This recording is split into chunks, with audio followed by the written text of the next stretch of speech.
So here we go, one of those videos where you see my hands and I waffle on about air guns. So I'm going to tell you a story that involves one of these, a spring and a piston and a compression cylinder on a good friend's gun.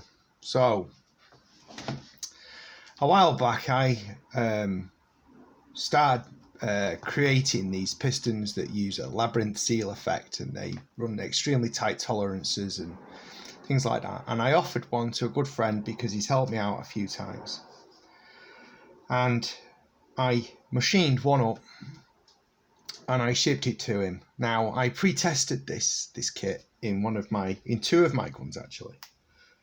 And in both guns it made pretty good power. In my Hunter carbine, it made exceptionally good power. It was pushing at least 785 feet per second with JSB 8.44s.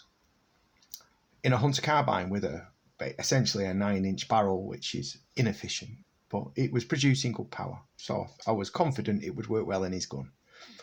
So I shipped it him, and he put it into his, I think it's a Mark 1. It's a Mark 1 TX. And they have a longer barrel. And I never once thought that it would make poor power, but it did. And we went through a bit of a work in progress with this kit, trying to make it make more power. And when adding preload, it didn't do anything. And I thought I'd explain why. So, springs have a particular amount of stored energy depending on how far you compress them. So, all springs have a maximum warranted compression height. For a spring like this, it's probably about between 65 and 85 millimeters. Depends on the spring and the wire used, etc. Now, all air guns compress springs. UK spec air guns more than that. Static preload added on top, you can be looking at 110, 115, 120 millimeters if you're running 85, 90 millimeter stroke. So what we found with this particular kit was when he added preload, it just became harsher. Now, I understand this is frustrating, and I understand that some of my customers have found this, and I know that customers of other tuners have found this, and people who tune their own guns have found this. It's a little complicated. So just thinking then, it's a little complicated, and I'll try and explain why. So to generate power, you need obviously input energy, which the spring delivers, but you also need a particular sweat volume, but the sweat volume isn't as important as the stroke. This is why you can make 11 foot-pounds in the right rifle with 29 or 30 cc's of air with a tiny piston, as long as the stroke is long. So let's say 95 millimeters. You can make that power very, very easy. Now, if you go with, say, a 26 millimeter piston at 29 or 30 cc's of air, the stroke is going to be very short, extremely short, and it just won't make the power very easy. In fact, it probably won't make the power. Stroke is the key. It gives the rifle the ability to generate the right amount of pressure at exactly the right moment, which was the release pressure for the pellet in the barrel, and then still accelerate the pellet to terminal velocity. So let's go back to this Mark 1 TX. How did I rectify the issue? Well, instead of adding more preload and things like that, I asked for the rifle to be brought back to me, not just the kit, the rifle, so I could test the gun. And I immediately removed the kit and fitted the power plants from two of my rifles, so I could get a feel for why this gun just wasn't making power. Now, both these rifles have the 13.5-inch barrel, so the longer barrel, same as the Mark 1. In theory, all three guns should have made very, very similar power. Now remember, this is 2 kits from 2 rifles going in 1 gun, so I was able to compare. What I found was this Mark 1 TX had what I can only say is a very inefficient barrel. It was on average 50 versus 1 gun. It was 80 feet per second less. Now that's a lot. When you think of JSB 8.44, it's about every 30 feet per second or so is a foot-pound of energy. That's quite a drop. So I then had to head scratch. Now the first I'd call it labyrinth piston kit that I built was 22mm. All the subsequent ones have been 21mm, but the first one was 22. And that was one of the kits that I tested when the rifle, this Mark 1 TX, came back to me. Now this 22mm kit ran the same 90mm stroke. And actually it was 88mm stroke to start. And it improved things because that 1mm added diameter had a little bit more sweat volume, so a little bit more air, but it still wasn't as good. But that gave me the inkling as to what was wrong. So I added 2mm more stroke to this 22mm kit, and that unlocked this Mark 1 TX. Even though both the original 21mm and the 22 now had the same stroke, it just needed that little bit more air. It also needed more preload, so it needed more energy. But regardless of that, the reason for the video was to explain that springs aren't the only thing that generate power. And you can come in a situation where a kit from new will produce the muzzle energy that you require. So you tune your rifle and it produces. But we forget that for the first 300, 500 shots, maybe more, a tiny amount of fuel is used with each shot. And as that fuel burns off, and this is regardless of what fuel's used, all fuels burn, all lubes burn. Even Krytox and Ultimox, they burn at 350 degrees C. And the pressure gets way higher than 350 in a spring air rifle. So you get this tiny amount of detonation. It's only very, very tiny. There's barely no smoke. But a tiny amount of fuel is used, and that aids the velocity of the pellet. Now, eventually, the amount of fuel will go smaller and smaller and smaller and smaller and smaller and smaller, and then it will just settle down. And that then gives you an idea of how much power you will get from that stroke with that amount of input energy. Now, if you then add preload and no more power is seen, that's because the spring, even though it's adding more energy in, it needs more air. The rest of the rifle needs more air to generate the power. Now, the way to do that is to add more stroke. The complication comes because this involves barrel friction as well. So where this Mark 1 TX needed more stroke, more air, in fact a larger piston as well to give more sweat volume, that barrel was way less efficient than my 2 rifles here. So comparing, I even shot the pellets into water to see if the rifling was if the rifling marks on the pellet were different, to see if they were deeper. Only a rough guesstimation by looking at them with a magnifying glass. But at the end of the day, I couldn't understand why it was so down on power.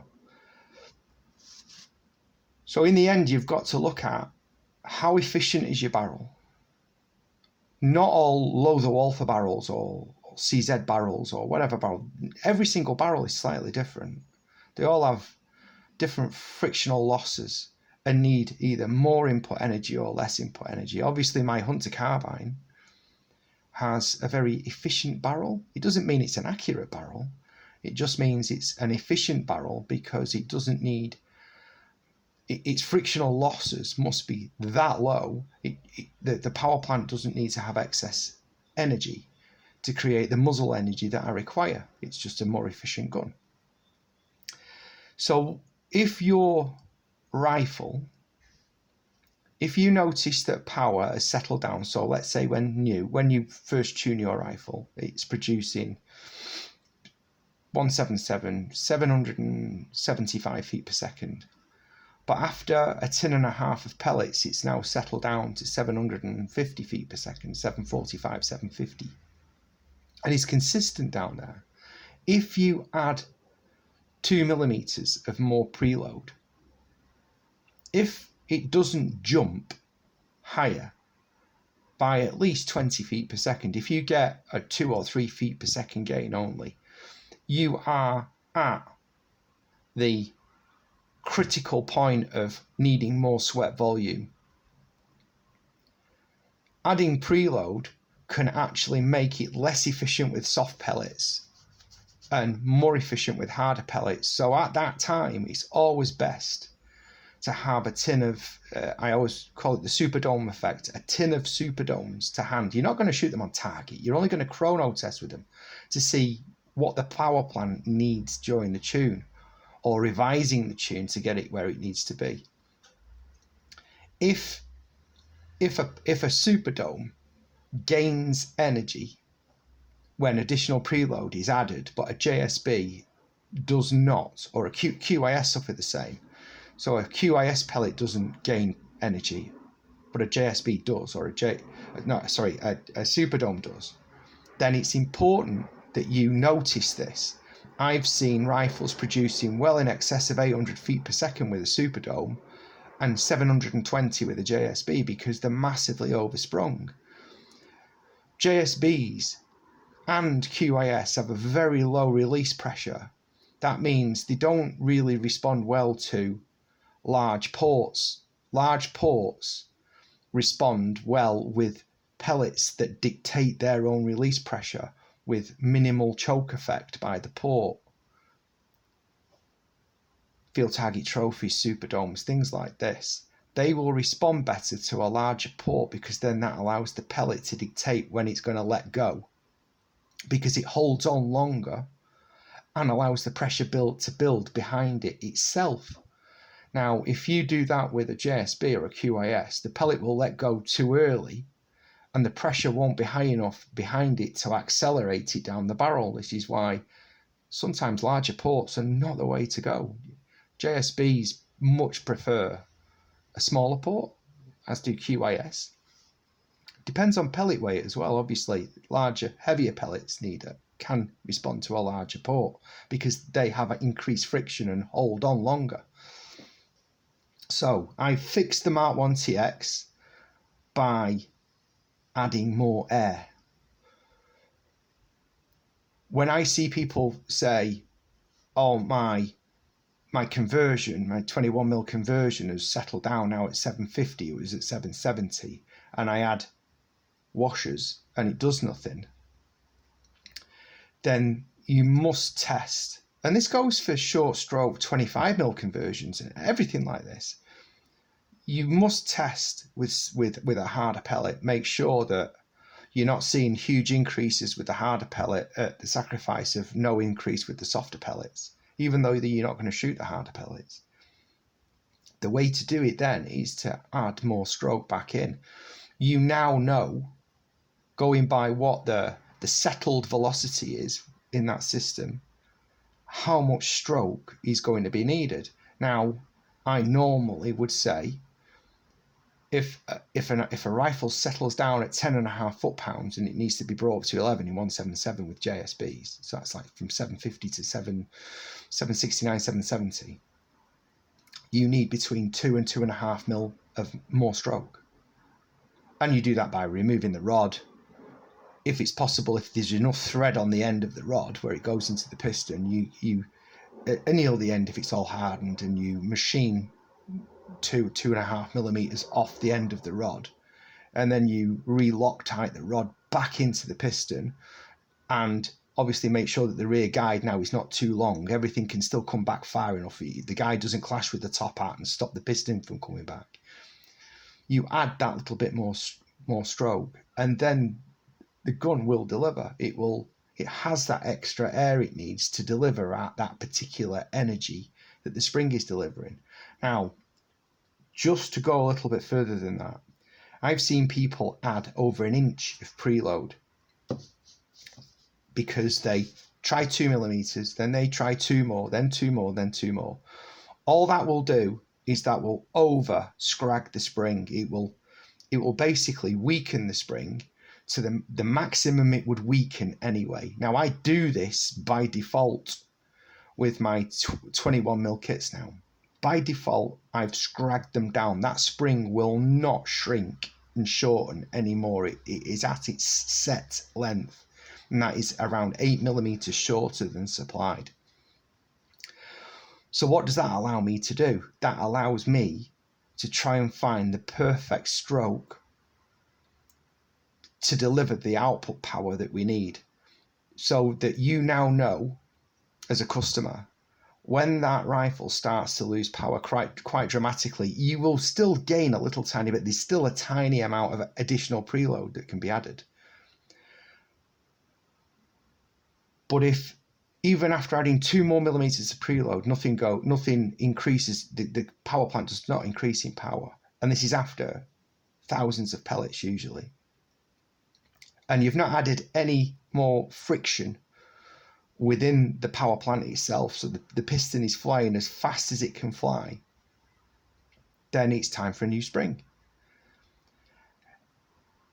Now, I see people shooting short stroke conversions, 25mm short stroke conversions, and after a while, the springs are weakening, and I see people online saying, just add more preload, just do this, just do that.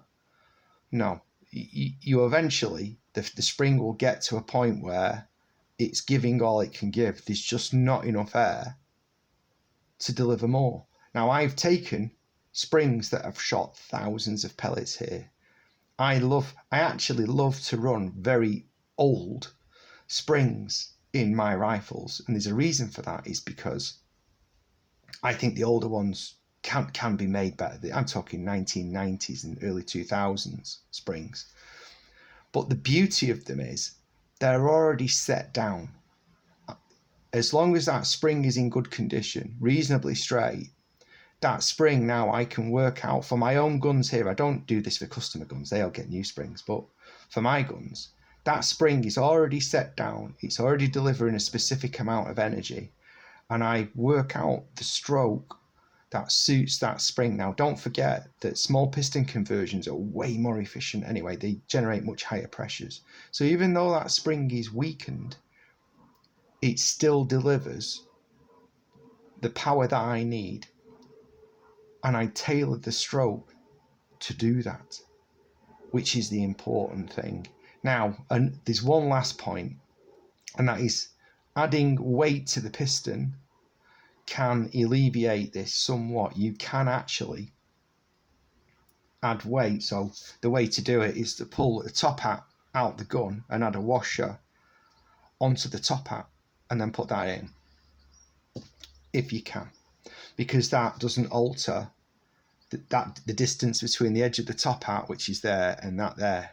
If you add a top hat on the end here, you actually lengthen the top hat, so the top hat can foul on the rear guide. It's better to add it onto the top hat if you can do it.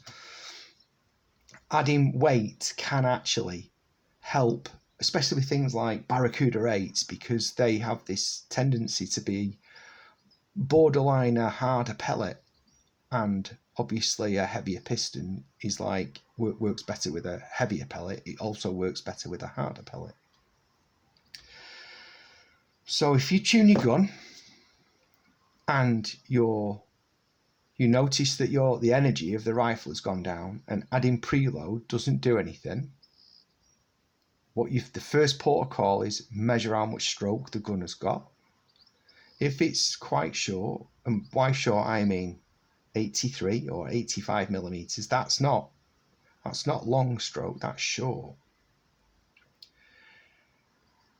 If at all possible, to bring the spring energy in line and massively extend how long that spring will last, consider adding stroke, and that will then give you the ability to run that spring for much, much, much longer. I've seen springs come back to me from 4 years ago now that have shot 50,000 pellets, 60,000 pellets, and they're still fine. 90 millimeter stroke. 90 seems to be where it's at. I think there's a reason why Umarex went with 88 millimeters for the LGU. In fact, they should have gone to 90. Really, it seems to soften things up, and it also seems to be a magic number with regard to spring longevity. Don't think opening the port up and adding more washers is going to get you anywhere, because it won't. It'll just make the gun harsh, and it'll make softer pellets fly slower. They let go too soon. That's the gist of that one. But if you change to Superdomes or Field Target Trophies or something like that, you might find that they're making really good energy. You know, I can tune guns. I've actually tuned one of my rifles now to shoot Bisley Magnums, which are Barracuda match, 10.3 grains. They make the most energy. It can be done. You know, JSBs are making about 9.8 foot-pounds, and Bisley Mags are making 11.7 foot-pounds in a Springer. Crazy. It's like a PCP. And it's all to do with pressures and sweat volumes and things like that. So, anyway, I thought I would waffle on a bit about springs and why springs appear to weaken. But yes, they do weaken. But what that predominantly means is you haven't found the magic stroke for the rifle, for that spring at that energy to now deliver, because that spring will stay at that energy for quite a long while before it weakens further. They normally break over weakening, by the way. You normally get a break somewhere here. It's always at one end, either here or down here. But finding the perfect stroke for a gun is quite tricky. It's not one fits all. They can all differ, and it can take weeks to find it in some cases. Weeks to find it. It's a bit of an art, and it revolves around the barrel, the pellets, the springs, the sweat volume. It's majorly involved. But be mindful. Don't keep lubing the gun. Keep an eye, make notes if your tune that you've created for your rifle, or if you fitted somebody else's tune, if it loses power, and adding preload doesn't really increase it with the softer pellets, which we all shoot, we all like JSBs and QIS, then you may be creating too much pressure where it needs the time to make that pressure.